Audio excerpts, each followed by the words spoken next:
Good afternoon all of you. आवाज़ आ रही बेटा मेरी सबको? Yes sir. तो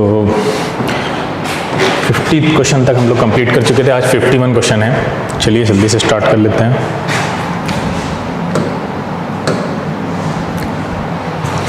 ठीक है।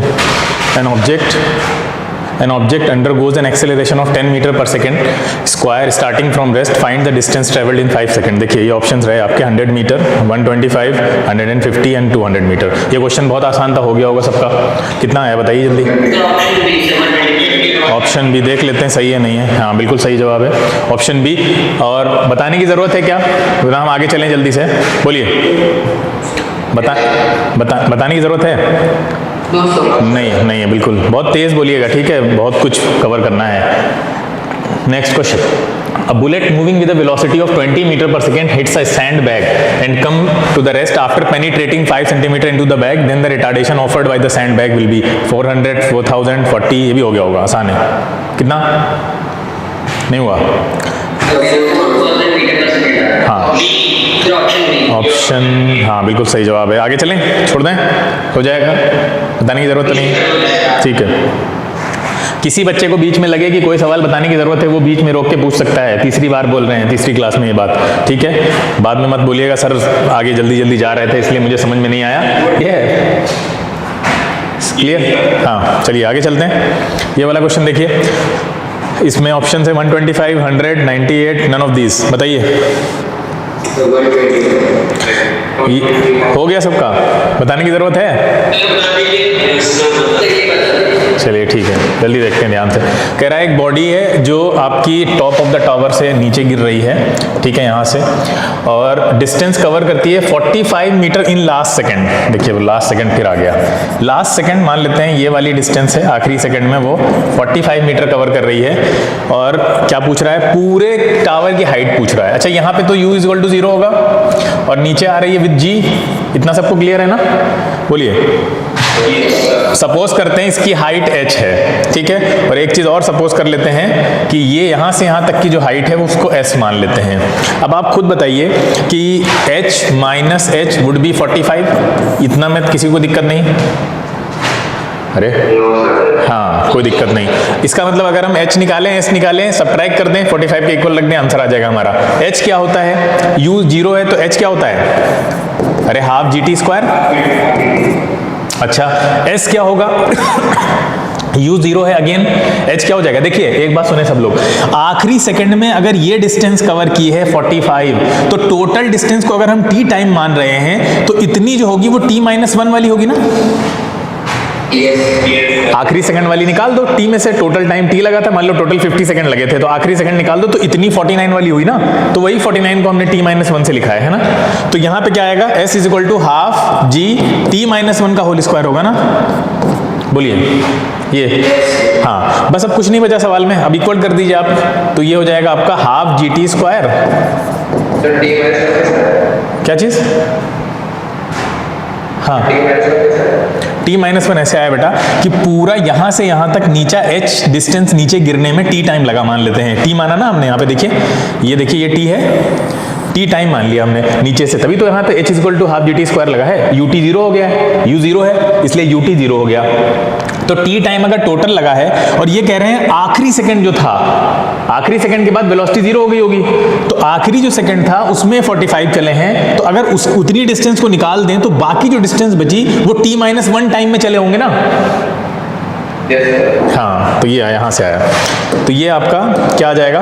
½ GT² माइनस इसका हम होल स्क्वायर खोल रहे हैं, ठीक है, क्या आएगा? t² + 1 - 2t। बोलो, और ये हो जाएगा 45 के इक्वल। ये इक्वेशन समझ गए? बोलिए। अब यहां से देखिए, ½ GT² - ½ GT², अंदर क्या हो जाएगा? यहां से क्या आएगा आपका भाई? GT कैंसिल हो जाएगा, बल्कि g आप कॉमन ले लीजिए यहां से, यहाँ लिखते हैं इसको।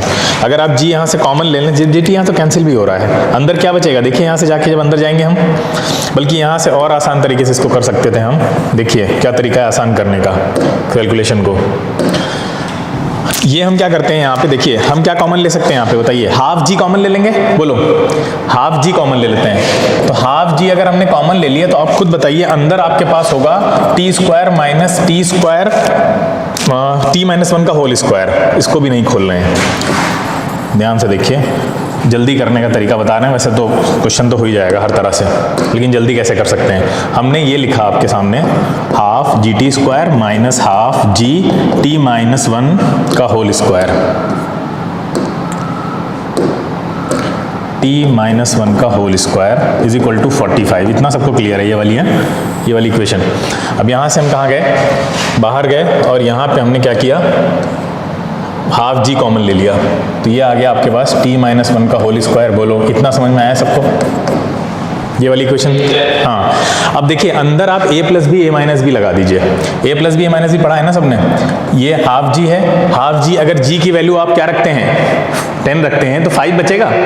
बोलो 5 बचेगा, 5 को उधर ले जाएंगे नीचे, और यहाँ क्या लगा देंगे, a plus b a minus b. तो a प्लस बी में कुछ ऐसा आएगा आपके पास, और a माइनस बी में क्या आएगा, t माइनस, अंदर जाएगा प्लस हो जाएगा ये, और यहाँ बचेगा 9। बोलो ये क्लियर कैसे आया? हाँ, तो देखिए यहाँ पे टी टी कैंसिल, यहाँ 1 बचेगा, यहाँ बचेगा 2t minus 1 is equal to 9। तो आप यहाँ क्या लिखेंगे, 2t minus 1 is equal to 9, तो 2t इज इक्वल टू 10, तो t इज इक्वल टू कितना आ जाएगा, 5। बोलिए 5 आ गया, इतना क्लियर है? हाँ। अब इस t की वैल्यू यहाँ पुट कर दीजिए अब ये वाली इक्वेशन में, आपकी 125 आंसर आ जाएगा ना भाई। हाफ जी की वैल्यू 5 हो जाएगी, और ये 5 का स्क्वायर हो जाएगा, तो 5 का क्यूब बन जाएगा। 5 का क्यूब क्या दे देगा, 125। क्लियर है? आगे चलें, बोलिए जल्दी बोलिए। ठीक है, next question. A particle has an initial velocity of 9 meter per second due east and a constant acceleration of 2 meter per second square due west. The distance covered by the particle in the 5th second of its motion. ठीक है, देखिए 5th second की बात कर रहा है। 5th second में कितना होगा, बताइए कितना आंसर आ रहा है अगर लग गया तो? 0.5, 0। बड़े आंसर सारे मल्टीपल, अभी हम इसका आंसर नहीं दिखाएंगे आपको। देखिए पहले इसको लॉजिक और कॉमन सेंस से भी किया जा सकता था, बाकी फॉर्मूला बेस तो है, ये फॉर्मूला आप लगा सकते हैं। तो लॉजिक और कॉमन सेंस से कैसे कर सकते थे, हमारी अंडरस्टैंडिंग क्या है कि देखिए यहाँ पे सब लोग ध्यान से देखें, एक पार्टिकल है जो इधर जा रहा है 9 मीटर पर सेकेंड से ईस्ट में, इसको ईस्ट मान लेते हैं, सब लोग डायरेक्शन जानते हैं ना ये। अब देखिए यहाँ जा रहा है 9 मीटर पर सेकेंड से, इन भाई साहब को इधर कोई खींच रहा है, कितने से खींच रहा है, 2 मीटर पर सेकेंड स्क्वायर से। बोलो इसका मतलब ये है कि हर सेकंड में इसकी वेलोसिटी को कितना कम कर रहा है, ये 2 मीटर पर सेकेंड कम कर रहा है। तो इसका मतलब पहले सेकंड के बाद उसकी वेलोसिटी 7 बचेगी। बोलो अरे 7 बचेगी। अच्छा दूसरे सेकंड पे कितनी बचेगी, 5। हाँ, तीसरे सेकंड पे कितनी बचेगी, 3। अच्छा फोर्थ सेकंड पे कितनी बचेगी, फोर्थ के बाद मतलब 1। अब देखो ध्यान से सभी लोग सुने, इसको अब जीरो करने के लिए 1 सेकंड नहीं लगेगा, इसकी वेलोसिटी को जीरो करने के लिए पूरा 1 सेकंड नहीं लगेगा, आधे में कर देगा। क्यों? क्योंकि 1 सेकंड में तो 2 मीटर पर सेकंड कम कर रहा है ना, और अब कम कितना करना है उसको, सिर्फ 1। बोलो क्लियर है? तो इसका मतलब यह है कि 4.5 सेकंड में, यहां पे अगर आप इस तरह लिखें 4.5 सेकंड में इसकी वेलोसिटी जीरो हो जाएगी, नहीं हो जाएगी, ईस्ट वाली, ये वाली। इतनी बात सबको समझ में आई कि नहीं? हाँ बिल्कुल लॉजिकल है, आप समझते जाइए।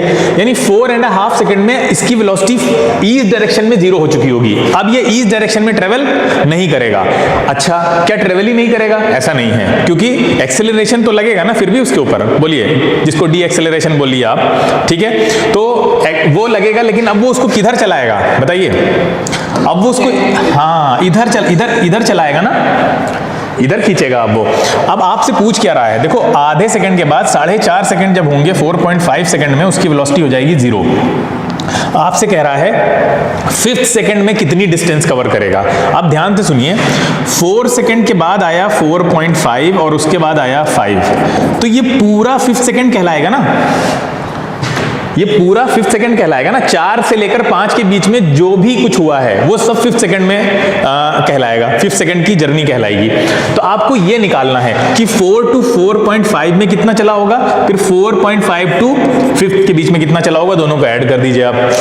कैसे निकालेंगे हम, सबसे बड़ी दिक्कत तो यही है हमारे आगे। अब देखिए आप, सबसे पहले आपको अगर 1 to 4 की डिस्टेंस पता हो, सबसे पहले आप निकाल सकते हैं 1 to 4, या यहां निकाल लीजिए 4 to 4.5 के बीच में कितना चला होगा।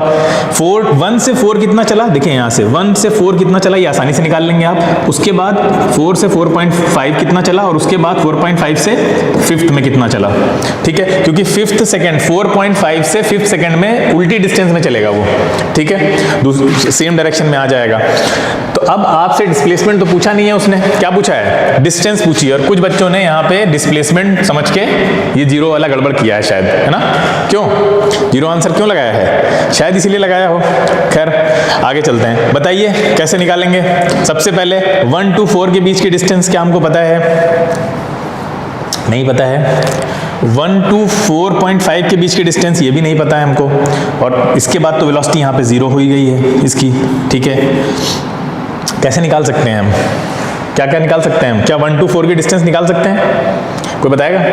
1 to 4 की डिस्टेंस कैसे निकलेगी, अरे भाई 4 सेकंड में चली गई डिस्टेंस कितनी होगी, 4 सेकंड में चली गई डिस्टेंस कैसे निकालेंगे, v square minus u square is equal to 2as से नहीं निकाल सकते क्या, बोलिए, सब कुछ पता है हमको, कैसे निकालेंगे।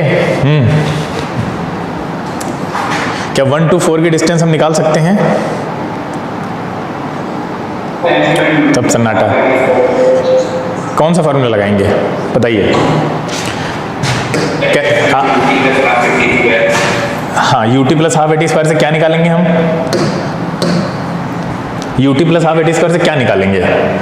अप्रोच क्या होनी चाहिए इस क्वेश्चन में हमारी, हम क्या निकालें कि हमें 5th सेकंड की मोशन पता चल जाए। सबसे पहली चीज तो अप्रोच है ना, कि अप्रोच क्या होनी चाहिए, क्या निकालें कि 5th सेकंड की मोशन पता चल जाए। जल्दी जल्दी ट्राई करिए, जिन लोगों ने किया वो बताएं। कई लोगों ने आंसर और भी दिए हैं ना, जीरो तला तो चलो नहीं होगा, अब दिख रहा है जीरो नहीं होगा, डिस्टेंस जीरो कहाँ से हो जाएगी, फिर भी कुछ लोगों ने जीरो आंसर निकाल दिया। मतलब डिस्टेंस के बारे में आप पढ़ चुके हैं कि डिस्टेंस तो जीरो नहीं हो सकती ना किसी भी हाल में, अब जीरो कहाँ से ले आए। जल्दी बताइए क्या क्या निकालना होगा हमको इसमें, कैसे निकालेंगे हम पहुंच जाएं आंसर तक।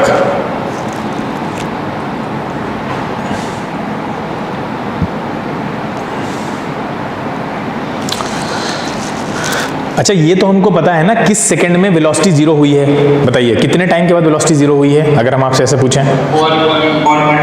4.5 सेकंड के बाद वेलोसिटी जीरो हो गई है ना, बोलिए। तो क्या 4.5 सेकंड तक कितनी डिस्टेंस कवर की होगी, निकाल सकते हैं। 4 कितनी निकाल, कितनी कवर की होगी बताओ। 4.5 सेकंड तक कितनी डिस्टेंस कवर की होगी, ये कैसे निकालेंगे बताइए। अरे टाइम पता है आपको, कितना टाइम है बताइए। 4.5 सेकंड है, 4.5 सेकंड पता है। फाइनल वेलोसिटी कितनी है, 0 है ना। इनिशियल वेलोसिटी कितनी हो जाएगी, 9। हाँ, रिटार्डेशन कितना दिया हुआ है, -2 मीटर पर सेकंड स्क्वायर। अभी भी कुछ है निकालने में, कौन सा फॉर्मूला लगाएंगे, सबको दिख रहा है। हाँ, तो कितना आएगा बताइए। v स्क्वायर तो 0 ही हो जाएगा, सबसे पहले हमने यही फॉर्मूला लिखा हुआ था। u कितना आ जाएगा, 81 आ जाएगा, equal to 2as 2 into minus का 2 इंटू s। बोलिए कितनी आ गई, s कितनी आ गई, ये 4.5 वाली s है, ये ध्यान रखना है हमको। कितनी आएगी ये भाई, 2 2 ज़ा 4 है, 4 2 ज़ा 20.2, ये आएगी ना, बोलो ये आएगी। 4.5 तक की डिस्टेंस हमको पता चल गई, 4.5 तक की हमको डिस्टेंस पता चल गई है। अच्छा, आखिरी जो 0.5 सेकंड है उसमें कितना चला होगा, आखिरी का 0.5 सेकंड का बताइए। आखिरी का 0.5 सेकंड बताइए, s 0.5 में कितना चला होगा, ये कैसे निकालें। बोलो बेटा, इतने लोगों क्लास में आखिरी का 0.5 सेकंड कैसे निकाल सकते हैं हम। भाई ut plus half eighty square से नहीं निकाल सकते, भाई यहाँ पे जो वेलोसिटी 0 होगी 4.5 पे, वो अगली मोशन की इनिशियल वेलोसिटी बनेगी, इसकी फाइनल अगली के लिए इनिशियल बन जाएगी, तो यूटी तो इसका भी 0 हो जाएगा ना, प्लस क्या बचा आपके पास अगली मोशन के लिए, हाफ AT स्क्वायर। ए कितना है, ए को क्या लेंगे यहाँ पे आप, अरे ए तो दे रखा है ना क्वेश्चन में आपको, -2, हाँ -2 और टाइम हो जाएगा 0.5 का होल स्क्वायर, ये 2 कैंसिल हो गया, कितनी आ गई आपके पास यहाँ से 25.25, यही आएगा। अरे बोलिए भाई माइनस का, क्योंकि उल्टी डायरेक्शन में चल रहा है तो माइनस लगा दीजिए आप। हाँ ये माइनस में आ गई, क्या चीज, अरे कोई फर्क नहीं पड़ता, कोई फर्क नहीं पड़ता उससे, ठीक है। अब डिस्टेंस से यहाँ पे लेना देना है आपका, डिस्प्लेसमेंट से कोई मतलब ही नहीं है आपका, तो उससे कंसर्न मत होइए इतने ज्यादा। ये देखिए 0.5 सेकंड में इतना चलेगा आगे, बोलिए, लेकिन अभी आपको आंसर नहीं आया आपका, क्यों, क्योंकि अभी आपको लास्ट 0.5 सेकंड का पता चला है, इससे पहले के 0.5 सेकंड भी जानने हैं ना आपको, तब उसको ऐड करेंगे तभी तो लास्ट का 1/5 सेकंड का निकलेगा, बोलिए। अभी आपको सिर्फ 0.5 लास्ट वाला पता चला है जहां से वेलोसिटी 0 हो गई थी, उसके बाद का पता चला है, लेकिन उससे और 4 सेकंड के बीच का भी तो चाहिए ना आपको, वो नहीं पता है आपको, वो मिल जाए तो इसमें ऐड कर देंगे तो 5 सेकंड की मोशन पता चल जाएगी हमको कितनी चली है। इतना तक तो समझ में आ रहा है ना। अब यहां देखिए आपके पास 4.5 पता चल गया आपको, अगर इससे किसी तरह से ये वाले 0.5 पता चल जाए, 4 से 4.5 के बीच की डिस्टेंस अगर आपको मिल जाए तो आप आसानी से इसमें ऐड कर देंगे। वो कैसे मिलेगी, इसमें से अगर हम 4 सेकंड को माइनस कर दें तो मिल जाएगी, बोलो, इसमें से अगर हम 4.5 से 4 सेकंड माइनस कर दें तो ये बीच वाली मिल जाएगी ना, बोलो, ये वाली बीच वाली मिल जाएगी, बाद वाली ये मिल चुकी है हमको, तो बताइए कैसे 4 सेकंड वाली डिस्टेंस हम कैसे निकालेंगे, 4 सेकंड वाली डिस्टेंस कैसे निकाल सकते हैं, यू पता है आपको, नहीं पता है, पता है, ut plus half AT square लगाइए, ut plus half AT square, देखिए यहाँ S 4 सेकंड निकालने जा रहे हैं हम, तो ut में क्या रखेंगे, u में 9 इंटू t कितना 4 सेकंड, तो 4 रखेंगे, हाँ प्लस हाफ, यहाँ पे क्या आएगा, एक्सेलरेशन भी पता है आपको कितना होगा, वो वही -2 इंटू टी में कितना रखेंगे, फिर वही आगे 4 का स्क्वायर हो जाएगा, तो यहाँ से कितना आ जाएगा, 2 कैंसिल हो गया, ये हो गई 36, यहाँ कितना मिल जाएगा आपको, कितना मिलेगा बोलिए फाइनली, S4 कितना आ जाएगा हमारे पास, 36 माइनस 16, तो कितना आ जाएगा 20। अब तो ओरल आंसर आ जाएगा, ये 20 है, ये 20.25 है, इसमें से माइनस करोगे बचेगा 2.25 ऐड होके 5 सेकंड की कितनी आ जाएगी, 5 सेकंड की कितनी आ जाएगी आपकी, 5th अगर हम निकालें तो ये आ जाएगा 0.25 और यहाँ से 0.25 मिलेगा, अल्टीमेटली वो क्या दे देगा 0.5। तो आपका ये आंसर सही होना चाहिए, बोलो समझ में आया। हाँ क्वेश्चन थोड़ा सा बड़ा था, थोड़ा लेंदी था, थोड़ा कैलकुलेटिव था, लेकिन क्वेश्चन अच्छा था, इसको समझ के करना था, ठीक है। कई सारी चीज़ें आपसे पूछी थी, बोलो सबको क्लियर है, आगे चलें, किसी बच्चे को दोबारा समझना हो तो बोल दे, ठीक है। हाँ सिंपली देखिए यहाँ ध्यान से, हाँ देखिए सिंपली आपसे क्या कह रहा था, आपसे ये कह रहा था यहाँ पे कि आपने जो जर्नी अभी कंप्लीट की 5 सेकंड तक की, मतलब आगे भी चल रहा होगा वो, लेकिन आपसे 5 सेकंड की जर्नी की बात कर रहा था, तो हमने यहाँ क्या किया, पहले सेकंड में उसकी वेलोसिटी कितनी कम हो जाएगी, दूसरे में, तीसरे में, चौथे में, 5 तक हम लोग चले गए।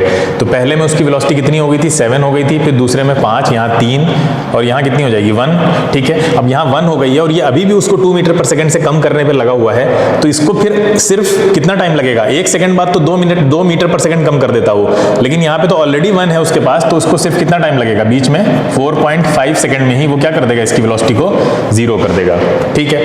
अब इसके बाद क्या होगा, इसके बाद ये इसी डायरेक्शन में मूव करने लगेगा और इसके हिसाब से डिस्टेंस कवर करने लगेगा। हमसे पूछ रहा था कि 5th सेकंड में, 5th सेकंड का मतलब है जो हम रेड से बना रहे हैं, 4 से 5 के बीच में उसने कितनी डिस्टेंस कवर की है, ये हमसे पूछ रहा था वो।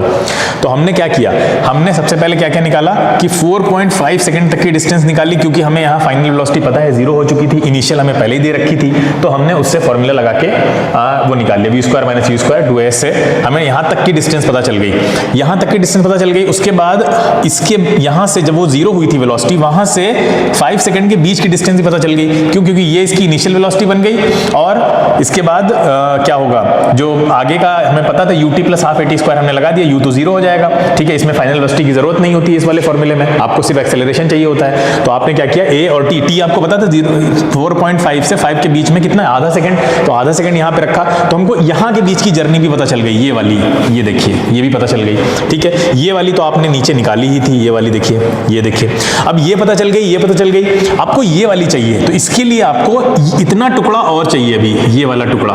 अब ये टुकड़ा कैसे आएगा हमारे पास, अगर ये आ जाएगा तो इसको और इसको ऐड कर देंगे, यानी ये 1 और ये 2 को ऐड कर देंगे तो हमें 5 सेकंड की जर्नी मिल जाती। तो अब 2 कैसे निकालें हम, तो 2 निकालने का एक तरीका ये है कि 4.5 से इसको निकाल दें, अननेसेसरी जो हमारे पास है ये वाला, देखिए ये वाला हिस्सा अगर हम यहाँ से बाहर कर दें 4.5 से, तो हमें ये 2 वाला मिल जाएगा। तो हमने वही किया, 4 का निकाला, 4.5 तो ऑलरेडी हमारे पास था, देखिए 4 का 20 आया, तो 4.5 का 20.25 था, तो माइनस किया तो पता चला 0.25 ये भी है, यानी ये दोनों डिस्टेंस सेम थी, इनको ऐड कर दिया, 0.5 आंसर आ गया, समझ गए? हाँ ठीक है, आगे चलते हैं।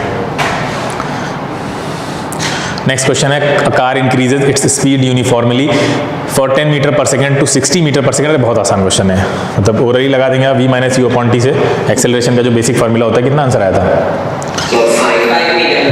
ठीक है, ठीक है, ये बेसिक फार्मूला है, सबको पता होगा एक्सेलरेशन का, है ना, v - u/t वाला, वही लगा दीजिए यहाँ पे, आंसर आ जाएगा।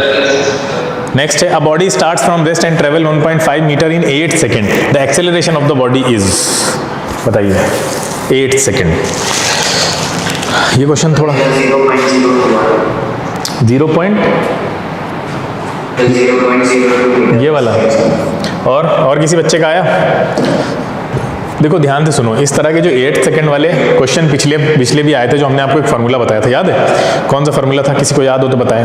एक शॉर्टकट फार्मूला बताया था आपको, Sn = u + ½ a 2n - 1, ये फार्मूला बताया था। इस फार्मूले को रखोगे डायरेक्ट आंसर आ जाएगा आपका, ठीक है।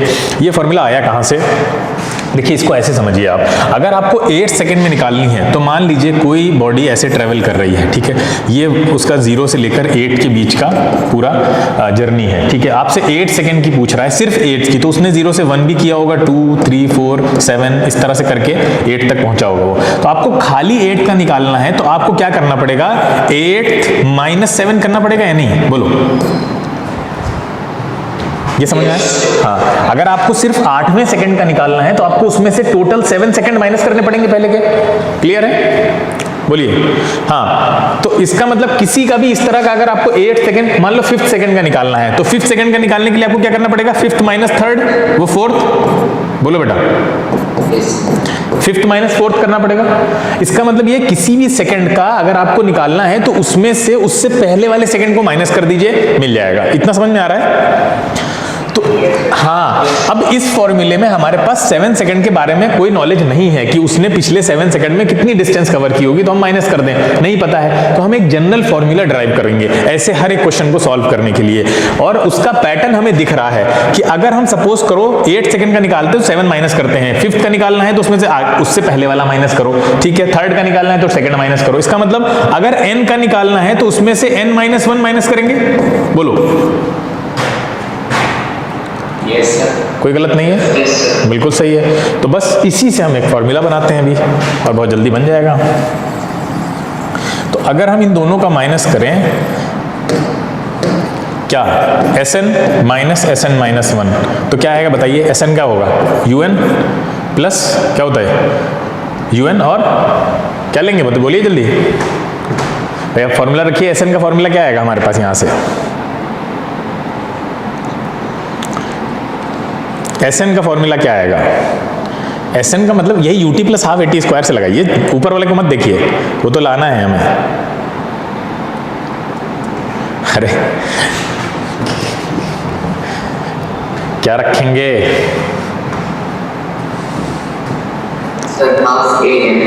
अरे un कर दिया ना, un सेकंड में है ना, तो un, अच्छा ये सबस्क्रिप्ट समझ रहे होगे तुम लोग। n t की जगह पे n रखेंगे प्लस हाफ क्या रखेंगे, at स्क्वायर a, t की जगह n स्क्वायर हो जाएगा, बोलो ठीक है, माइनस n माइनस वन में क्या रखेंगे बताइए, n माइनस वन में u into n minus one plus half a क्या हो जाएगा, n माइनस वन का होल स्क्वायर हो जाएगा, बताइए। हाँ, तो अब इसको हम माइनस कर लेते हैं इसमें से, तो करिए माइनस, क्या आएगा, तो यहाँ स्पेस बहुत कम बच रहा है, ये हो जाएगा आपके पास u इंटू n मतलब half a n square minus, यहाँ क्या मिलेगा हमें बोलिए, un, और ये माइनस माइनस प्लस हो जाएगा तो प्लस का u हो जाएगा, फिर अंदर जाएगा तो ये minus u by 2 into n minus का होल स्क्वायर। बताओ ये सही है लाइन, कुछ कट रहा है, क्या क्या कट रहा है, ये un कैंसिल, और क्या मिलेगा, un कैंसिल, और भी कुछ कैंसिल हो रहा है, हाँ यहाँ पर भी a होगा, ये a मिसिंग है यहाँ से, यहाँ पे a होगा आपका, क्या होगा ये a होगा ना, ये सही है, ये a ही तो होगा, ये वाली इक्वेशन नीचे आई है, हाँ, तो यहाँ पे देखिए ये हो जाएगा हाफ a n स्क्वायर, ठीक है, यहाँ क्या है, यहाँ पे क्या था हमारे पास, सिर्फ u है प्लस का u, और यहाँ क्या मिलेगा a बाई 2, अब ये ब्रैकेट खोल लीजिए, क्या आएगा n square plus 1 minus 2n, clear है। अब देखिए यहाँ पे half a n square plus u minus का हाफ a n स्क्वायर, फिर माइनस का a बाई 2, और ये माइनस माइनस प्लस हो जाएगा ये वाला, तो ये कितना आ जाएगा प्लस 2 कैंसिल हो जाएगा, तो a n हो जाएगा, है ना। अब बताइए ये कैंसिल, और भी कुछ कैंसिल हो रहा है, नहीं और कुछ कैंसिल नहीं हो रहा है, चलो इसको ऊपर ले चलते हैं, तो ऊपर हमें क्या मिलेगा, यहाँ देखिए, यहाँ क्या मिलेगा हमें, u मिलेगा, u उसके साथ क्या क्या है, u minus a by 2 plus a n, ये है ना, बोलिए, तो क्या कर सकते हैं यहाँ पे हम, a बाई 2 कॉमन ले लें, a बाई 2 कॉमन ले लें तो क्या मिलेगा, प्लस का a बाई 2 कॉमन ले लेते हैं, तो अंदर हमें यही तो मिल रहा है, देखिए ध्यान से, ठीक है। So this is how this formula came, समझ में आ गया सबको, ये फॉर्मूला कहाँ से आया, कुछ नहीं है, कॉन्सेप्चुअल है, हमने जैसे ड्राइव किया, ठीक है, n से n माइनस 1 वाली डिस्टेंस को माइनस कर दिया। अब इस फॉर्मूले में इसको डायरेक्ट रखिए, देखिए कितना आंसर आ रहा है, इस फॉर्मूले में रखिए, स्टार्ट फ्रॉम रेस्ट है ना, तो u 0 हो जाएगा आपका, u हो गया 0 प्लस a दिया हुआ है, क्या a दे रखा है, कि एक्सेलरेशन तो निकालना ही है आपको, ठीक है, एक्सेलरेशन आपको निकालना है, तो यहाँ पे आप ऐसे चलिए इसको लेकर इक्वल टू को उधर ले जाइए, तो ये हो जाएगा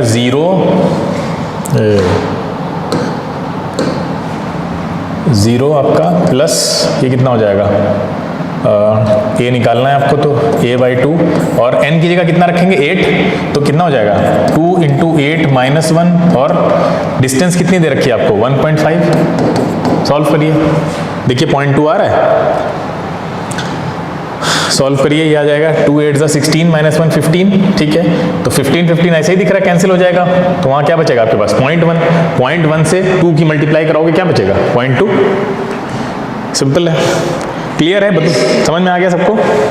तो ये डायरेक्ट फॉर्मूला है, 8 सेकेंड 10 सेकेंड ऐसे सवाल आपसे पूछेगा, इस तरह क्वेश्चन खूब आते हैं कंपटीशन में, एनटीएससी में भी आएंगे, तो ये फॉर्मूला आपको समझा भी दिया हमने, ड्राइव करा दिया है कैसे कहाँ से आया है, तो इसको याद रखिएगा, नहीं याद रहेगा तो इसको डिराइव भी कर सकते हैं आप, लेकिन इतना टाइम होता नहीं है, कुछ फॉर्मूले डायरेक्टली याद रखिए तो टाइम सेव होता है आपका। चले आगे, किसी को डाउट तो नहीं है,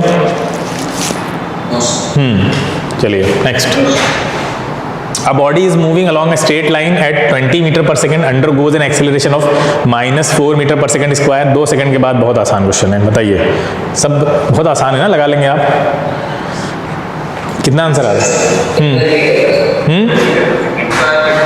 हाँ 4 मीटर पर सेकेंड, 1 सेकंड में उसकी वेलोसिटी कितने से कम हो रही है, देखो 4 मीटर पर सेकंड से कम हो रही है ना 1 सेकंड में, तो 1 सेकंड बाद उसकी वेलोसिटी बचेगी 16, अगले सेकंड के बाद फिर कम हो जाएगी 4, तो कितनी बचेगी 12, तो टोटल 2 सेकंड में उसकी वेलोसिटी कितनी बचेगी 12। तो ऐसे लगाइए, डायरेक्ट कोई फॉर्मूला नहीं लगाना आपको इसमें, ठीक है। जहां तक ये लॉजिकल क्वेश्चन हो जाएंगे ना, ये 4 मीटर पर सेकंड 1 सेकंड में कम होगी, बचेगी 16, अगले में, फिर अगले में एक और कम होगी इतनी ही, यूनिफॉर्म एक्सेलरेशन है तो फिर बचेगी कितनी 12। तो देखिए 12 आंसर आ भी रहा है यहाँ पे, फॉर्मूले से भी यही आ रहा होगा, ठीक है। चलें आगे, नेक्स्ट क्वेश्चन।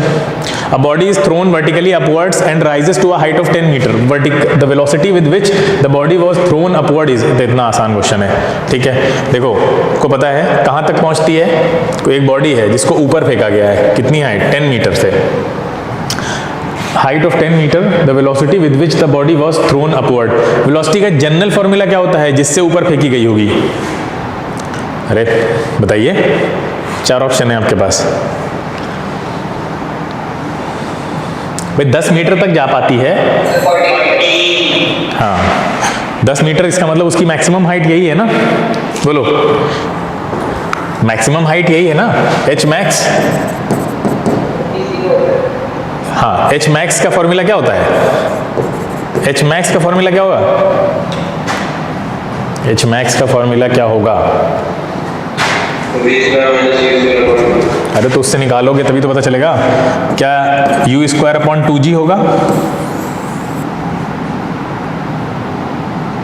एच मैक्स, ठीक है, इसको डायरेक्ट याद रखिए, ठीक है, बार बार v square minus u square मत लगाइए, निकाल लीजिए। यहाँ 10 दे रखी थी आपको, equal to u square upon नीचे क्या हो जाएगा, 2 इंटू कह रहा है 9.8 रखिए आप, ये हो जाएगा 20 इंटू 20 क्यों हो जाएगा, ये पॉइंट हट जाएगा, तो पॉइंट हटेगा तो कितना आ जाएगा आपके पास, 2 इंटू, इसको ऐसे लिख सकते हैं 49 into 2 equal to u square. अब देखिए 49 बाहर आ जाएगा रूट के और 2 बाहर आ जाएगा, कितना आ गया 14, ठीक है, सबको समझ में आ गया। आगे चलते हैं। Next, a body is thrown vertically upwards and rises to a height of 10 metre, the time taken. देखो टाइम टेकन पूछ लिया, अब आपको पता होना चाहिए मैक्सिमम हाइट पे पहुंचने पे टाइम कितना लगता है, कितना लगता है, कितना लगता है? अरे तुम्हारा ये आया है, इससे फर्क नहीं पड़ता है, टाइम कितना लगता है मैक्सिमम हाइट पे पहुंचने पे। मैक्सिमम हाइट पे वेलोसिटी 0 हो जाती है ना, बोलो। हाँ, तो क्या v is equal to u plus g t से आप नहीं निकाल सकते टाइम कितना लगता होगा, कितना लगता होगा, ये g माइनस ले लीजिए, ऊपर जा रहा है तो ये u अपॉन जी आ जाएगा, यही लगता होगा ना टाइम। हाँ, तो बस सिंपल फॉर्मूला है, डायरेक्ट याद रखो कितना टाइम लगता होगा। u कितना है, क्या u पता है आपको? अभी पीछे निकाला था, पता है? अरे पता है ना, ये फॉर्मूला होगा, सही बता रहे हैं। ये होगा फॉर्मूला मैक्सिमम हाइट के लिए, ये फॉर्मूला होगा। इसमें तो हाइट कहीं आ ही नहीं रही है, तो फॉर्मूला ये कैसे हुआ? हाँ, क्या होगा, h इज इक्वल टू क्या होगा, u तो 0 ही हो जाएगा, या u लेंगे आप, u लेंगे आप, इससे भी नहीं आएगा। और कौन सा फॉर्मूला है हमारे पास, एक और है, हाँ 2gh। तो यहाँ से निकालेंगे क्या, यहाँ भी तो टाइम नहीं आ रहा है, बताइए आपको टाइम कैसे मिलेगा, ये बताइए, टाइम का फॉर्मूला आप कैसे निकालेंगे? v is equal to u plus 80 तो अभी लगाया था हमने, तो वहां से तो नहीं आ रहा है, आ रहा है।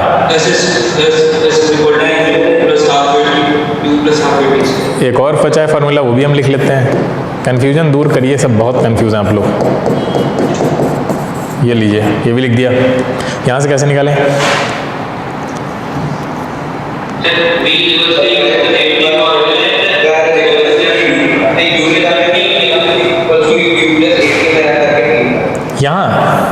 यहाँ से, यहाँ क्या रखें,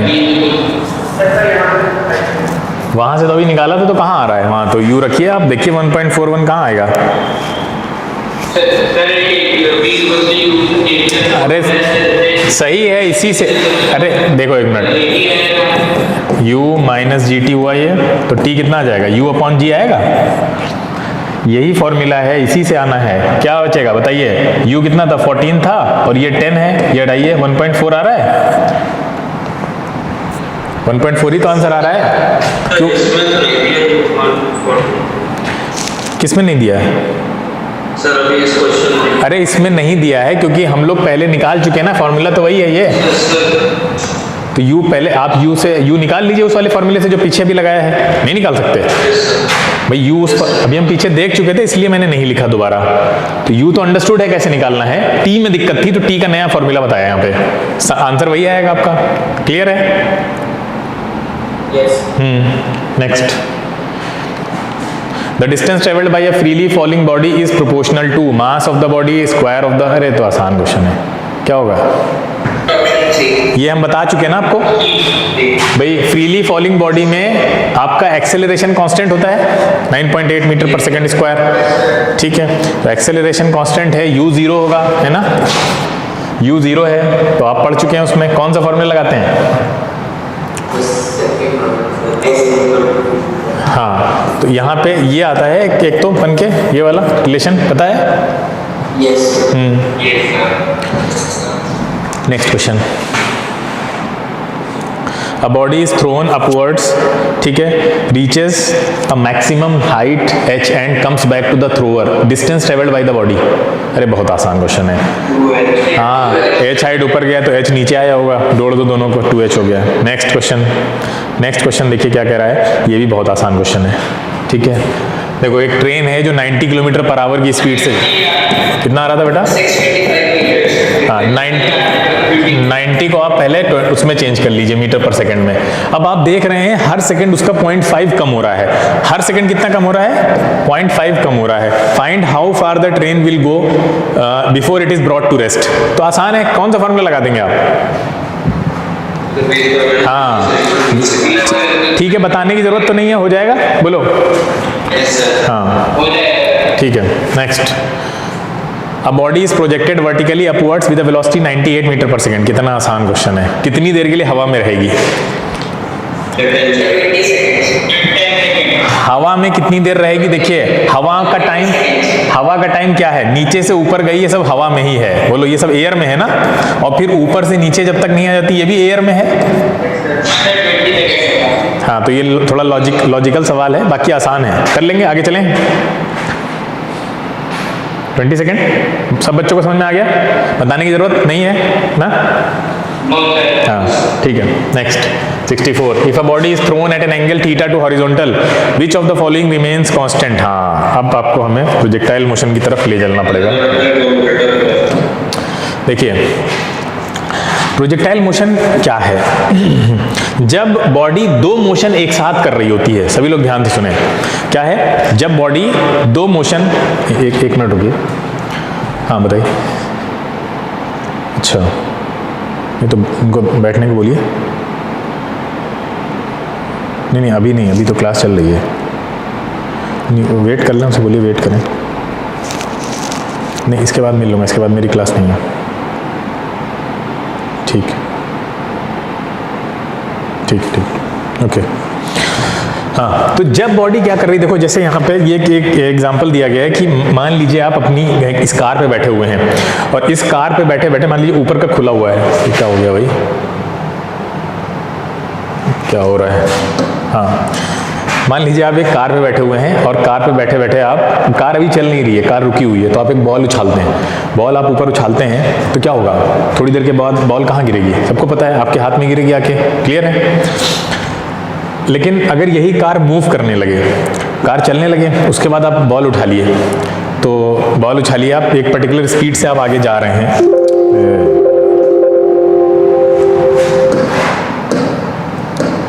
ठीक है, आप एक पर्टिकुलर स्पीड से आगे जा रहे हैं, let suppose 50 metre per second से आगे जा रहे हैं, आपने बॉल उछाली, बॉल को कहाँ गिरना चाहिए?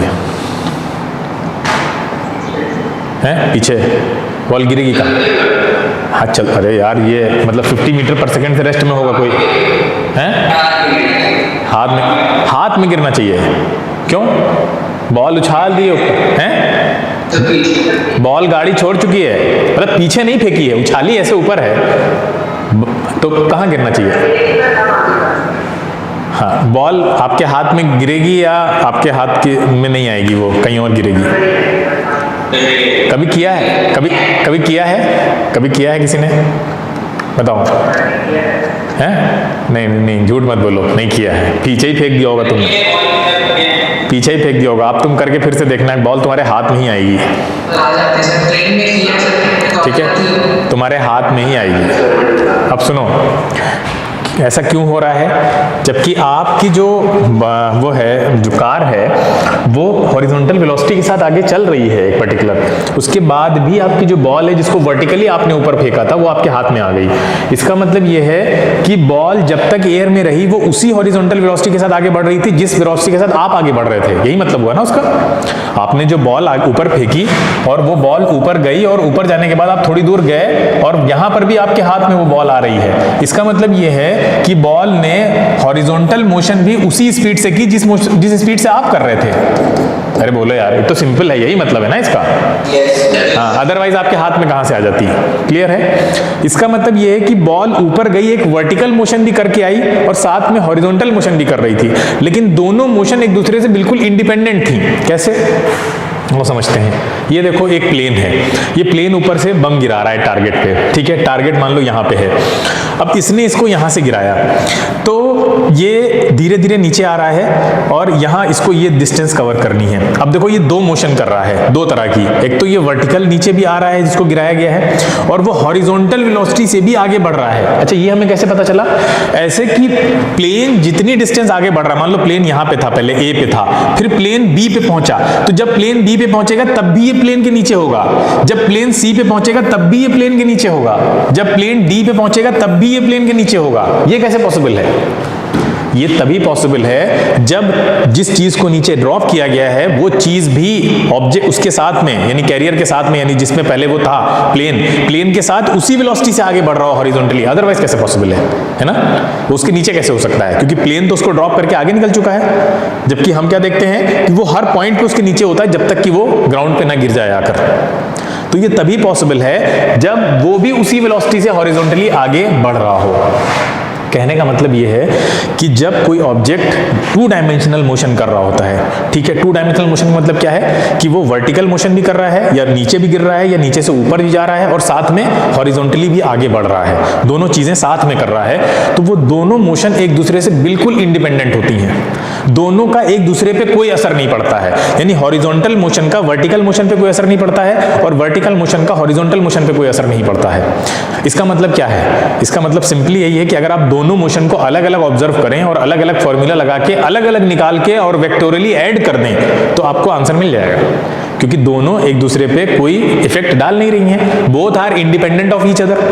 क्लियर है? तो इस बात को याद रखिएगा, जो 2D मोशन होती है वो उसको ऐसे समझिए कि वो 1D मोशन वर्टिकल डायरेक्शन में है, 1D मोशन हॉरिजॉन्टल डायरेक्शन में, दोनों का वेक्टर सम बन के 2D मोशन बन जाता है। ठीक है, जैसे कि मान लीजिए कोई अगर 2D मोशन आपको करानी है, ठीक है, कोई भी 2D मोशन आपको करानी है, कोई ऑब्जेक्ट यहाँ पे रखा हुआ है, ठीक है, इस ऑब्जेक्ट को आपको यहाँ से यहाँ भेजना है, ठीक है, फेंक कर। तो अब अगर आप इसको फेंक कर भेजना चाहते हैं तो क्या कर रहे हैं आप चाह रहे हैं ये ऊपर भी जाए और सामने भी जाए, यही चाह रहे हैं ना? बोलो, आप इसको ए से बी पे भेजना चाहते हैं अगर, तो यही चाह रहे हैं ना कि ये ऊपर भी जाए और सामने भी जाए, यानी दोनों मोशन आप साथ में इसकी कराना चाह रहे हैं। तो आप खुद सोचिए कि जब आप इसको ऐसे भेजेंगे तो इसके अलावा कोई और तरीका नहीं है इसको भेजने का। बोलो, ऐसी कुछ पाथ फॉलो करेगा ये यहाँ से यहाँ जाने के लिए, ऐसा कि इसके अलावा कोई पाथ पॉसिबल है?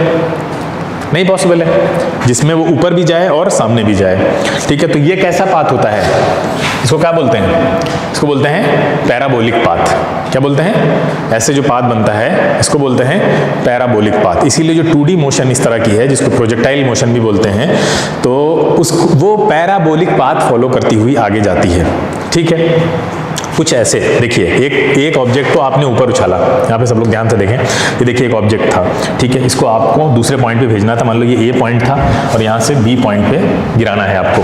तो अब आप जब इसको ऊपर भेजेंगे तो आप खुद देखिए ये वर्टिकल डायरेक्शन में भी ऊपर जा रहा है और यहाँ से आपको दिख रहा है कि ये हॉरिजॉन्टल डायरेक्शन में भी जा रहा है वर्टिकल के साथ साथ। बोलिए, तो इसका मतलब यहाँ पे इसके पास दोनों तरह की वेलोसिटीज होंगी भाई, हॉरिजॉन्टल डायरेक्शन में भी वेलोसिटी होनी चाहिए और वर्टिकल भी होनी चाहिए। इतना समझ में आ रहा है ना? तभी तो वो दोनों डायरेक्शन की मोशन कर पाएगा। हाँ, तो इसमें क्या होता है, फिर अब हमें दो तरह की वेलोसिटीज चाहिए होती हैं, तो हम कंपोनेंट डिवाइड कर लेते हैं, हॉरिजॉन्टल कंपोनेंट बनाते हैं और वर्टिकल कंपोनेंट बनाते हैं, क्योंकि सेम टाइम पे बॉडी को दोनों तरह की मोशन करनी है। तो फिर यहाँ पे जब कंपोनेंट डिवाइड किए जाते हैं तो आपको पता है हॉरिजॉन्टल कंपोनेंट क्या आता है, u cos थीटा, और वर्टिकल कंपोनेंट क्या बन जाएगा, अगर मान लीजिए u इनिशियल वेलोसिटी है तो u sin थीटा बन जाएगा। इसका मतलब इसकी जो, या v भी मान सकते हैं, कोई फर्क नहीं पड़ता है। यानी हॉरिजॉन्टल कंपोनेंट हॉरिजॉन्टल डायरेक्शन में जो वेलोसिटी है वो इस ऑब्जेक्ट को इस वेलोसिटी से आगे ले जाएगी, और वर्टिकल डायरेक्शन में ये वेलोसिटी हो जाती है। यानी वर्टिकल कंपोनेंट ये होता है, यानी जो ऊपर ले जाने के लिए जिम्मेदार है, और जो आगे ले जाने के लिए हॉरिजॉन्टल डायरेक्शन में जिम्मेदार है वो है u sin थीटा। इसका मतलब हर एक पॉइंट पे जब ऑब्जेक्ट यहां से यहां गया, ठीक है, तो भी इसके पास यही दो वेलोसिटीज होंगी, यहां जाएगा तब भी यही होंगी, एंड तक उसके पास यही दोनों वेलोसिटीज रहेंगी। अब आप खुद सोचिए कि आपने अगर किसी को इस तरह से कोई चीज को यहां से वहां फेंकना है आपको, तो आपने यहां से उसको प्रोजेक्ट किया, ठीक है, इसको मान लो u sin थीटा वेलोसिटी मिल गई, इसको u cos थीटा वेलोसिटी मिल गई। जब बॉडी ऊपर जा रही है तो उसके ऊपर एक चीज और काम कर रही है, बोलिए क्या? ये देखिए डाउनवर्ड डायरेक्शन में दिखाया गया हमने, क्या है ये क्या है? हाँ, ग्रेविटी है, ठीक है। जो बॉडी मतलब जो मोशन ऊपर की तरफ हो रही है, वर्टिकल डायरेक्शन में हो रही है, वहां पे एक्सेलरेशन भी इन्वॉल्व हो गया आके। कौन सा एक्सेलरेशन? जिसको हम एक्सेलरेशन ड्यू टू ग्रेविटी कहते हैं। इसका मतलब सिंपल ये है कि वेलोसिटी जो ऊपर की डायरेक्शन के लिए रिस्पॉन्सिबल है, इसमें चेंज आएगा या नहीं आएगा? बताओ। आएगा। लेकिन क्या इसमें चेंज आएगा? क्योंकि इधर तो कोई आपने एक्सेलरेशन है ही नहीं, हॉरिजॉन्टली कोई एक्सेलरेशन नहीं लग रहा है। इसका मतलब हम कह सकते हैं कि जब भी कोई पैराबोलिक पाथ फॉलो कर रहा होगा, कोई प्रोजेक्टाइल मोशन कर रहा होगा, तो उसका जो हॉरिजॉन्टल कंपोनेंट है वो क्या रहेगा? Through out the motion constant रहेगा, बोल सकते हैं, क्योंकि हमें साफ साफ दिख रहा है कि इस डायरेक्शन में कोई भी एक्सेलरेशन नहीं है जो उसकी वेलोसिटी में किसी तरह का कोई चेंज लेकर आए। तो इसलिए कहा जाता है, एक चीज बहुत इंपॉर्टेंट याद रखिएगा कि जब प्रोजेक्टाइल मोशन हो रही होती है, यानी इस तरह की कोई पैराबोलिक या 2D मोशन इस तरह की हो रही होती है इस शेप की, तो वहां पे उसका हॉरिजॉन्टल जो कंपोनेंट होता है वो अनअफेक्टेड रहता है, कांस्टेंट रहता है, क्योंकि एक्सेलरेशन जो लग रहा है वो एक्सेलरेशन ड्यू टू ग्रेविटी है, वो सिर्फ वर्टिकल कंपोनेंट को चेंज कर रहा है, हॉरिजॉन्टल कंपोनेंट से उसमें कोई मतलब नहीं है, ठीक है।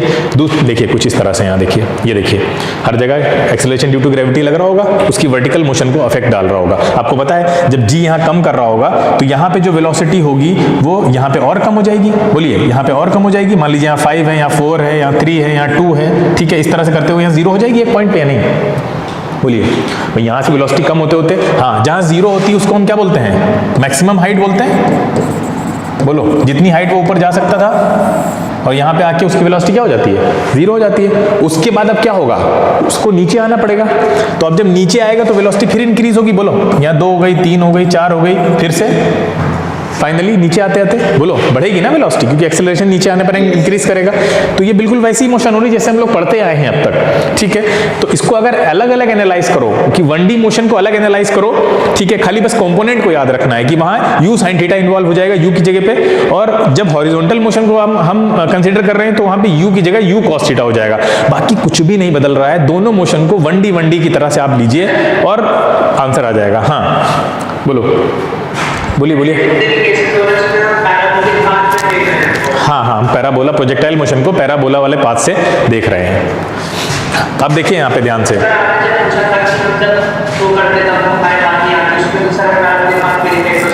नहीं तो वो तो समझाने की कोशिश कर रहे थे कि जो 2 डायमेंशनल मोशन होती है वो वर्टिकल डायरेक्शन और हॉरिजॉन्टल डायरेक्शन दोनों में हो रही होती है, लेकिन दोनों ही मोशन एक दूसरे से इंडिपेंडेंट होती है। ये समझाना था वहाँ पे आपको पाथ नहीं समझाना था, ठीक है। यानी दोनों मोशन को हम अलग अलग एनालाइज कर सकते हैं, अलग अलग निकाल सकते हैं, फिर उसको वेक्टर सम निकालें तो उसका आंसर वही आएगा, सेम आएगा। वहाँ पे समझाने का मतलब ये था, ठीक है। तो ये समझ में आ गया आप लोगों को कि वर्टिकल डायरेक्शन की जो वेलोसिटी है वो हर पॉइंट पे चेंज हो रही होगी, इवन 0 भी हो जाएगी और उसके बाद फिर इंक्रीज करती हुई फाइनली नीचे आएगी। इतना बात क्लियर है? हॉरिजॉन्टल पे कोई असर नहीं पड़ेगा। सब बच्चों को क्लियर है? आगे चलें, बोलिए। हाँ ठीक है, ये देखिए दोनों वेलोसिटीज हमने बना दी हर जगह, यहाँ पे Vx और Vy। Vx मतलब x कंपोनेंट जो कि u cos थीटा या v cos थीटा जो भी मान लीजिए, कोई फर्क नहीं पड़ता है, cos थीटा लगा देना है आपको खाली आगे, ठीक है। और यहाँ sin थीटा रहेगा। तो ये देखिए हॉरिजॉन्टल कंपोनेंट हर जगह सेम रहेगा, हर पॉइंट पे, उसमें कोई एक्सेलरेशन नहीं, उसमें कोई चेंज नहीं आएगा, सिर्फ आपका वर्टिकल कंपोनेंट बदलता जाएगा, ठीक है। आगे चलते हैं, कुछ इस तरह से देखिए। अब देखिए ध्यान से, इनके फॉर्मूले हम कैसे बहुत आसानी से निकाल सकते हैं, बहुत आसानी से, अगर हमको 1D मोशन जो हमने अब तक पढ़ी है वो अच्छे से पता है। इसमें 2-3 फॉर्मूले हैं जो पूछे जाते हैं और उन्हीं को ध्यान रखना है, अभी हमको बहुत ज्यादा डिटेल में जाने की जरूरत नहीं है। देखिए आपको पता है क्या क्या है, सबसे पहले आपको पता है यहां से ये चलना स्टार्ट कर रहा है तो एक पॉइंट पे इसकी जो वेलोसिटी है वो 0 हो जाती है, बोलो। और इस हाइट को हम क्या बोल रहे हैं? इस हाइट को क्या बोल रहे हैं? h max बोल रहे हैं? नहीं, बोलिए। हाँ, एच मैक्स, ठीक है। एक तो आपको एच मैक्स पता होना चाहिए। आप मुझे बताइए, हमने अभी आपको बताया कि जब हम वर्टिकल मोशन को एनालाइज करेंगे, क्योंकि हॉरिजॉन्टल मोशन में तो इसमें कुछ हो ही नहीं रहा है, तो ऊपर जाने में वर्टिकल मोशन ही कंसीडर करेंगे हम, हॉरिजॉन्टली तो इसे कांस्टेंट है वो। तो आप मुझे बताइए, अगर हम 1D मोशन होती और वर्टिकल में मैक्सिमम हाइट निकालनी होती तो क्या फॉर्मूला होता, बताइए। अभी रिलेट करके पढ़ेंगे, सब आसान। क्या फॉर्मूला होता है मैक्सिमम हाइट का, बताओ बेटा। 1D मोशन में क्या होता है? एच मैक्स क्या होता है? You square 2g। सबको याद है, इसमें किसी को कंफ्यूजन तो नहीं है कोई जो हमने लिखा यू स्क्वायर अपॉन 2g में? नहीं है। अभी हमने बताया था कि जब प्रोजेक्टाइल मोशन की बात हो रही होगी तो वर्टिकल कंपोनेंट किससे रिप्लेस हो जाएगा? किससे रिप्लेस? यू किससे रिप्लेस हो जाएगा? यस, तो यू साइन थीटा का होल स्क्वायर अपॉन 2g क्या बनेगा?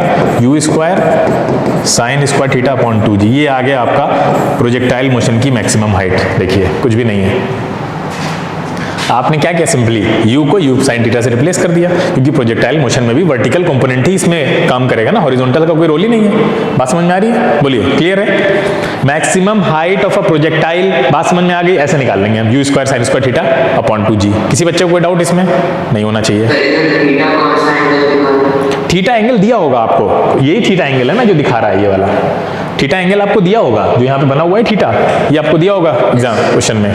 क्लियर है? आगे चलें, बोलिए। अच्छा ये बताओ, मैक्सिमम हाइट अचीव होने में जो टाइम लगता था 1D में वो क्या था? मैक्सिमम हाइट अचीव होने में 1D में लगा टाइम क्या होता था? हाँ, पूरी मोशन की बात करें तो वहां तो सिंगल पूरी मोशन की बात करिए तो क्या होगा? पूरी मोशन की बात करें तो क्या होगा? अरे यार, u/g हाफ मोशन के लिए है ना। हाँ, पूरी मोशन की बात करें तो क्या होगा? पूरी मोशन की बात करें तो क्या होगा भाई? u/g जाने में u/g, हाँ, u/g ऊपर जाने में और u/g आने में दोनों होगा ना। तो बोलो भाई, u/g जाने में और u/g आने में, तो टोटल कितना हो गया टाइम? 2u/g हो गया। क्लियर है ये बात? बोलो, क्या हम इसमें u को u साइन थीटा नहीं लिख सकते? बिल्कुल लिख सकते हैं। 2u sine theta upon g। लीजिए, मैक्सिमम टाइम पता चल गया आपको, यानी time to achieve the maximum height मिल गया। दूसरा फार्मूला, इससे सवाल आते हैं, कितना आसान है, कुछ नहीं करना है आपको, सिर्फ u की जगह u साइन थीटा रख दिया आपने। अब एक चीज और बची, वो है रेंज आपकी, ये वाली रेंज, मतलब हॉरिजॉन्टल रेंज भी पूछते हैं वो, यानी यहाँ कोई ऑब्जेक्ट रखा है, उसको यहाँ भेजना है आपको। चलिए, पाथ यही फॉलो करेगा, लेकिन हॉरिजॉन्टल रेंज हम कैसे निकालेंगे? अब जब हॉरिजॉन्टल रेंज की बात हो रही है तो हॉरिजॉन्टल कंपोनेंट काम करेगा नहीं करेगा? बोलिए, बिल्कुल करेगा। हाँ, अब आपको पता है ये रेंज कुछ भी नहीं, डिस्टेंस है ना एक तरह की। अरे डिस्टेंस तो निकालनी है यहाँ से यहाँ तक, और डिस्टेंस का फॉर्मूला आप बचपन से जानते हैं। क्या होता है डिस्टेंस का फॉर्मूला? Speed into time. अब आप मुझे बताइए कि आपको हॉरिजॉन्टल स्पीड नहीं पता है? पता है, क्या है? बताया था अभी, u cos। बिल्कुल सही बात है, u cos थीटा। क्या आपको टाइम पता है? अभी हमने टाइम हमने निकाला है, अभी टाइम पूरी जर्नी का निकाल लिया, इसीलिए हमने सिर्फ आधा नहीं निकाला है, पूरी जर्नी का टाइम निकाला है। कहाँ है वो? है पूरी जर्नी का टाइम। क्लियर है ना? रख दीजिए यहाँ पे उठा के, 2u sine theta upon g। क्या बनेगा? बोलिए, u square 2 sine theta cos theta by g। 2 sine theta cos theta trigonometry में क्या होता है, सबने पढ़ा है। हाँ, साइन 2 थीटा। तो आपका ये रेंज आ गया u square sine 2 theta by g। लीजिए, तीनों फॉर्मूले आ गए, कुछ भी नहीं था। प्रोजेक्टाइल मोशन से बिल्कुल डरने की जरूरत नहीं है, आपको 1D मोशन आती है तो ये मोशन भी आप कर लेंगे। समझ में आ गया सब बच्चों को? साइन 2 थीटा समझ में आया कैसे आया? साइन 2 थीटा सबने पढ़ा होगा, ट्रिग्नोमेट्री पढ़ी है तो नहीं पढ़ा? Sine 2 theta, 2 sine theta cos theta का एक फॉर्मूला होता है, उसको आप साइन 2 थीटा लिख सकते हैं। आया कहाँ से? साइन a प्लस b का फॉर्मूला है, ट्रिग्नोमेट्री में आप पढ़ेंगे आगे हायर क्लासेस में, या हो सकता है इसी साल हो आपके यहाँ। उसमें क्या होता है, इस तरह से होता है वो, sine a plus b is equal to होता है sine a cos b plus cos a sine b। ठीक है, ये अब यहाँ पे अगर आप ए और बी पे थीटा थीटा रख दें, सोचो यहाँ दोनों जगह हमने थीटा रख दिया, तो थीटा रखेंगे तो क्या मिलेगा आपको बताइए, यहाँ sign theta cos theta plus sign theta cos theta मिलेगा ना। तो ये क्या दे देगा आपको, बोलो, साइन थीटा कॉस थीटा, दोनों 2 साइन थीटा कॉस थीटा हो गया नहीं हो गया। और ये क्या है, साइन थीटा प्लस थीटा क्या मिलेगा आपको बताओ, साइन 2 थीटा। तो ये देखिए फॉर्मूला यहां से आया है, समझ गए। तो साइन ए प्लस बी के फॉर्मूले में रख के आप इसको बना सकते हैं, कोई डिराइव्ड फॉर्मूला है ये, इवन ड्राइव्ड तो ये भी है, इसका पूरा प्रूफ है। तो जब आप मैथ्स आगे पढ़ेंगे 11th 12th में, अगर आपने मैथ्स ली तो आप पढ़ेंगे। क्लियर है, तीनों फॉर्मूले याद हैं। पहला फॉर्मूला क्या है, you square sine square theta upon 2g, maximum height का। अगेन टाइम ऑफ फ्लाइट भी बोलते हैं, पूरी फ्लाइट में यानी पूरी जर्नी में कितना टाइम लगा, तो वो है 2u sine theta upon g। ठीक है, इसको क्या बोलते हैं, range, horizontal range. You square sine 2 theta upon g। सब बच्चों को क्लियर है, किसी को डाउट तो नहीं है, तीनों फॉर्मूले प्रोजेक्टाइल मोशन के। बहुत अच्छा, बढ़िया। बस ऐसे ही ध्यान रखना है, कोई हुआ नहीं है ये, ठीक है, बहुत आसान है। बंडी मोशन से रिलेट करके पढ़िए, चीज़ों को जितना रिलेट करके पढ़ेंगे फिजिक्स में उतना आसान है, ताकि पुरानी जो चीज़ें आपने पढ़ी हैं ना वो वेस्ट नहीं है, आपको भी एहसास होता है कि अरे वो सब लिंक्ड है। जब आप उसको छोड़ देते हैं, इसको एक नए तरह से देखने लगते हैं, तो आपको बड़ा बर्डन लगता है, अरे वो भी याद करो, ये भी याद करो, सब इंटरलिंक्ड है। अगर आप लिंक करके पढ़ेंगे, अब तक हम लोगों ने जितना एडवांस लेवल की चीज़ें पढ़ी हैं इलेक्ट्रिसिटी में या और चैप्टर्स में, वो सब लिंक करके पढ़ी है ना, पीछे से लिंक किया था कि देखो वहाँ ये पढ़ा था, वहाँ ऐसा होता था, ठीक है। तो ये सब लिंक करके पढ़ेंगे तो बहुत ईजी है। लिंक नहीं करेंगे, अलग कर देंगे, तो फिर आपको प्रेशर आ जाएगा कि अरे नया कॉन्सेप्ट है, कैसे रखते हैं, बहुत मुश्किल हो जाएगा। सब आसान है, आगे चलते हैं, ठीक है। तो इस पर कुछ क्वेश्चन कर लेते हैं, तब जाके इसमें थोड़ा कॉन्फिडेंस आएगा आपका। चलिए बताइए क्या था क्वेश्चन वहाँ पे, अभी कहाँ पे थे हम लोग, किस क्वेश्चन नंबर पे थे हम लोग, 64 का आंसर अब आसान हो गया। क्या होगा, देखो एक बॉडी है जिसको एक थीटा एंगल, कुछ भी हो सकता है, प्रोजेक्ट किया गया है, बताइए इनमें से क्या कांस्टेंट रहेगा, हॉरिजॉन्टल कंपोनेंट वेलोसिटी का चेंज नहीं होगा, अभी हमने देखा है, वर्टिकल कंपोनेंट ही सब कुछ वहां पे काम करेगा, सारा काम। क्लियर है, आगे चलें, next question. A bomb is released by a horizontal flying aeroplane. The trajectory of the bomb is, trajectory क्या होगी, यानी उसका पाथ कैसा होगा। ट्रेजेक्ट्री का मतलब ये है पैराबोला होगा, अभी हमने देखा, ठीक है। क्लियर है, आगे चलें। हाँ, नेक्स्ट है, चलिए अब मुझे लगता है ये वाला क्वेश्चन आप सब लोग करके दिखाएंगे। ये क्वेश्चन बहुत अच्छा है, ये पूरा अब तक जो हमने पढ़ा है सब रिवाइज हो जाएगा पैराबोला में, ठीक है, अगर आपने अच्छे से अटेम्प्ट किया। करिए अटेम्प्ट, सभी लोग को थोड़ा टाइम दे रहे हैं, अटेम्प्ट करिए, बहुत बहुत ज़रूरी है। जो फॉर्मूले तीनों पढ़ाए हैं वो तीनों यूज होंगे यहाँ।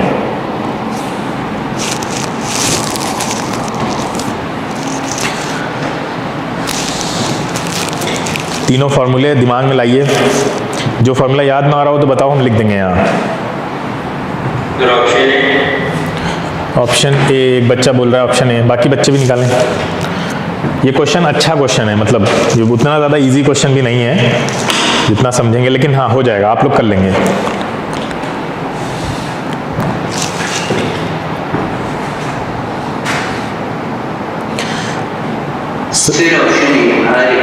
ऑप्शन ए, मैं फिर कह रहा हूं अगेन, आई इंसिस्ट कि हर बच्चा इसको ट्राई करे, हो ना हो कोई फर्क नहीं पड़ता है, ट्राई करिए आप लोग। जो बच्चे भी एनटीएससी के लिए सीरियस हैं वो ट्राई करें।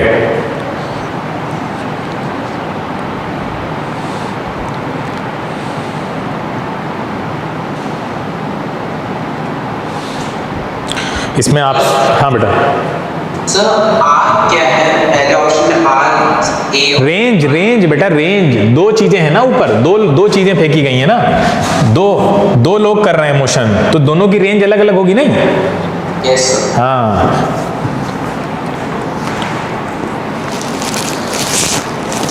क्या मैं कराऊं या आप लोग अभी कर रहे हैं, कि टाइम बहुत तेजी से आगे कर रहे हैं। ठीक है, रुके हुए हैं, खुद से करिए, वो ज़्यादा सही है।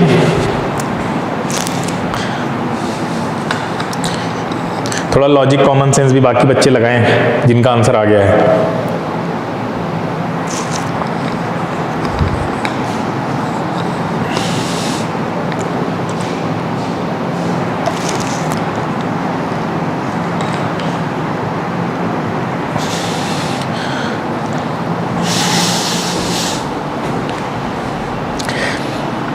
चलिए मैं करा देता हूँ, हैं, टाइम इज रनिंग आउट। ए ठीक है, देखिए आपसे रेंज पूछ रहा है, रेंज दोनों की आपको रेंज निकालनी पड़ेगी। आर ए रेंज होता क्या है, अभी बताया था पीछे, यू स्क्वायर साइन 2 थीटा है, you square sine 2 theta upon क्या था जी ना। तो आर ए कितनी आ जाएगी बताओ जरा, आर ए कितनी आ जाएगी, इसमें वैल्यू रखो भाई, फॉर्मूला रखिए ना, लगाया ना हमने, यू स्क्वायर। देखिए अब यहाँ पे साफ साफ आपको दिख रहा है कि आर ए डायरेक्टली प्रोपोर्शनल हो गया साइन 2 थीटा, क्योंकि यू स्क्वायर और जी दोनों कांस्टेंट हैं, दोनों में ही कांस्टेंट रहेंगे ना। तो साइन 2 थीटा की वैल्यू कितनी आ जाएगी बताइए, आर ए के लिए कितनी हो जाएगी 30 डिग्री, तो ये हो गया 60, साइन 60 कितना होता है √3/2, तो ये हो जाएगा आपका √3/2। ठीक है, हम यू स्क्वायर अपॉन जी को नहीं लिख रहे हैं क्योंकि वो तो अल्टीमेटली कैंसिल हो ही जाना है। आर बी बताइए कैसे निकालेंगे, आर बी में क्या रखेंगे, साइन 2 थीटा में 120 हो जाएगा। साइन 120 क्या होता है, आपने वो पढ़ा होगा, ये सब पढ़ा है ना ट्रिग्नोमेट्री में, बताइए ये 90 वाला है, ये कितना है 90 प्लस थीटा है ना ये, तो 120, तो 120 में क्या है 90 + 30, 90 + 30 सेकेंड क्वाड्रेंट में, सेकेंड क्वाड्रेंट में कौन पॉजिटिव होता है कौन नेगेटिव होता है, शुगर टी कॉफी पढ़ा है सबने, नहीं पढ़ा यार, अभी तुम लोग बहुत पीछे हो हैं। शॉर्टकट शुगर टी कॉफी, ये क्या है, इसमें साइन पॉजिटिव, इसमें क्या tan, इसमें कॉस, ऐसा है कुछ, सही है ना, गलत है, हाँ, तो इसमें साइन पॉजिटिव होगा सेकेंड वाले में, तो यहां क्या आएगा आंसर, आर बी क्या आएगा साइन 30 क्या ले लेंगे आप, तो आ नहीं रहा है आर बी R1 आर, ये क्या है, गड़बड़ हो गया, कहाँ गलती हो गई, जल्दी बोलिए, जल्दी थोड़ा, कुछ हमारे पास टाइम कम है हम लोगों के पास, कहाँ गलती हुई हमसे,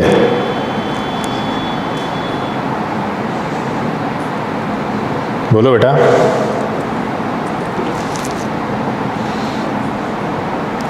कैसे आया ऑप्शन 1, कैसे आ गया, कई लोगों का ऑप्शन 1 आया है, यहाँ तो ऑप्शन 1 लग नहीं रहेगा।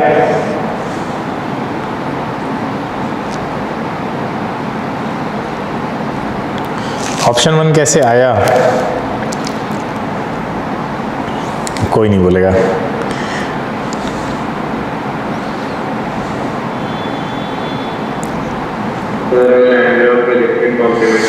अरे बहुत बड़ी, अरे गलती हमने क्या की, गलती ये की है कि साइन 90 माइनस थीटा क्या होता है, 90 वाले जितने एंगल है उसमें ये बदल जाता है, कॉस थीटा होता है, प्लस में होगा लेकिन कॉस थीटा होगा, समझ में आई बात। तो आरबी में आप कॉस थीटा यूज करेंगे, कॉस 60 की वैल्यू वही होती है जो साइन 30 इसकी होती है, सॉरी कॉस 30 की वैल्यू वही होती है जो साइन 60 की होती है, पढ़ा होगा टेबल। हाँ, तो ये भी क्या आ जाएगा √3/2, बोलो ये भी √3/2, तो √3/2 क्या आ जाएगा आपका, पहला ऑप्शन बिल्कुल सही है नहीं है, बोलिए। तो गलती सिर्फ इतनी हो रही थी कि हम यहाँ पे ये चेंज में गड़बड़ कर रहे थे, साइन थीटा नहीं ले सकते, 180 वाले एंगल्स में एंगल वो नहीं चेंज होता है साइन कॉस वाला, लेकिन आपका 90 और 270 में ये भी चेंज होता है। तो 90 तो कम से कम याद रखिए, 270 अगर नहीं भी याद है तो ये आ गया RA/RB √3/2। अगर मान लो आप ये नहीं करना चाहते हैं तो आपके पास एक आसान ऑप्शन था कि साइन 2 थीटा को फिर से ब्रेक कर लो, किसमें 2 साइन थीटा और कॉस थीटा में, इस तरह से। अब आपको ये सब कुछ नहीं करना पड़ेगा 90-20, क्योंकि कॉस और साइन दोनों की वैल्यू अलग अलग रख के आप निकालेंगे, क्योंकि लंबा मेथड है, लेकिन ये ठीक है, जल्दी करना है तो आपको साइन 2 थीटा से ही करना चाहिए। पहला ऑप्शन बिल्कुल सही है, लेकिन इसका मतलब ये है कि आगे के ऑप्शन को हमें चेक नहीं करना चाहिए क्या, क्योंकि नीचे एक ऑप्शन और है? करना चाहिए ना भैया, लास्ट में एक ऑप्शन ABC भी दिया हुआ है, ये मजबूर कर रहा है कि आप चेक करिए। तो चलिए भाई मैक्सिमम हाइट भी चेक करते हैं, क्या होती है, निकाला था हमने मैक्सिमम हाइट का फॉर्मूला, क्या निकाला था, U square sine square upon 2G, U square sine square है ना कि साइन है खाली, साइन स्क्वायर है, ठीक है। चलिए ये अगेन आपका पता है, आपको कांस्टेंट है, तो फिर आप उस पर सारा फोकस रखिए। साइन स्क्वायर थीटा क्या हो जाएगा यहाँ पे, पहले वाले के लिए साइन 30, पहले वाले के लिए क्या होगा बताइए, हाँ 1/4 बिल्कुल सही। और दूसरे वाले के लिए HB के लिए HA 1/4 हो गया, HB कितना आ जाएगा यहाँ से रखेंगे, तो साइन 60 √3/2 होता है, √3/2 का होल स्क्वायर करिए आप, तो कितना आ जाएगा ये 3/4, हाँ तो ये भी सही लग रहा है, आ गया, डिवाइड करिए आप, 1:3 आ रहा है, चलिए तीसरा देख लेते हैं। इसका मतलब अब तो तीसरे को भी जाना पड़ेगा और तीसरा भी सही होना पड़ेगा क्योंकि ऑप्शन कोई दो वाला दिख नहीं रहा आपको। टाइम ऑफ फ्लाइट क्या था TA का, याद करिए पीछे formula 2u sin theta upon g ना। अरे यार क्या लिख दिया मैंने, 2u sin theta upon g हो गया। ये फिर कांस्टेंट रहेगा ये वाला टर्म, sin थीटा को देखना है खाली आपको यहाँ पे। तो sin थीटा की वैल्यू क्या है, पहले में क्या आ जाएगी आपकी 1/2 और दूसरे में क्या आ रही है, हाँ तो दूसरे की √3/2। अब यहाँ पे रेशियो लेंगे तो देखिए 1/√3 दिख रहा है, 2 कैंसिल हो जाएगा। इसका मतलब ये सारे सही थे। यानी ये क्वेश्चन आपकी प्रैक्टिस करवा गया अच्छे से, तीनों चीजें इन्होंने चेक कर ली यहाँ पे। तो ऐसे क्वेश्चन आपको टायर 2 में यानी NTSC स्टेज 2 में देखने को जरूर मिल सकते हैं। आपने अगर स्टेज 2 का प्रीवियस ईयर क्वेश्चन का एनालिसिस मेरा नहीं देखा, यूट्यूब पे पड़ा हुआ जाके देखिए, वहाँ पे क्वेश्चंस इससे भी अच्छे लेवल के भी आते हैं, ठीक है, जो हमने अभी तक कराए हैं प्रोजेक्टाइल में। तो इतना क्लियर है सब बच्चों को, कोई डाउट तो नहीं यहाँ तक, बोलिए। तो अब यहां से लग रहा होगा ना प्रोजेक्टाइल वाला मामला क्लियर हो गया, कर लेंगे प्रोजेक्टाइल के क्वेश्चन इस तरह के जितने आएंगे। हाँ चलिए आगे चलते हैं। देखिए ये क्वेश्चन ट्राई करिए, अगर कर लेंगे तो कुछ, ये क्वेश्चन तो बहुत जल्दी हो जाएगा।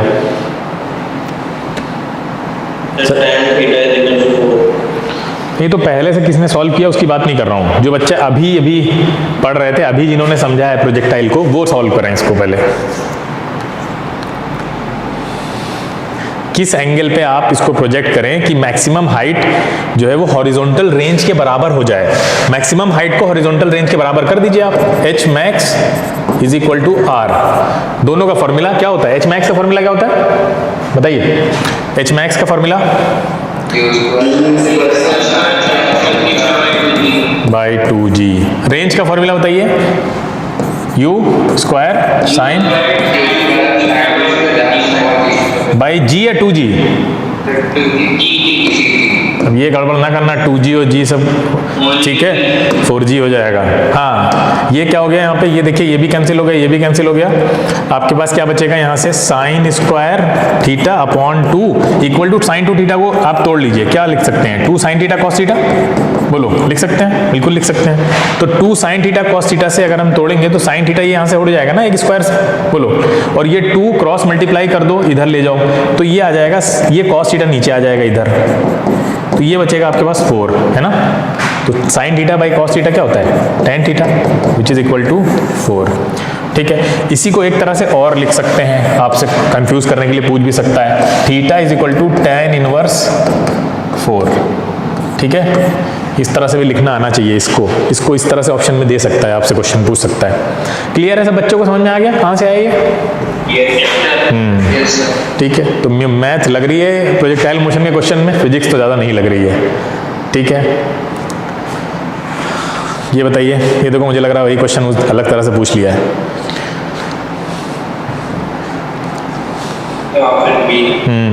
वही क्वेश्चन है, अलग तरह से पूछ लिया है इसमें, tan theta is equal to 4 वाला, थीटा जब हमने पीछे बताया था tan इनवर्स वाला, ये देखिए ये आंसर हो जाएगा। हाँ ये क्वेश्चन करिए जरा, ये अच्छा क्वेश्चन है।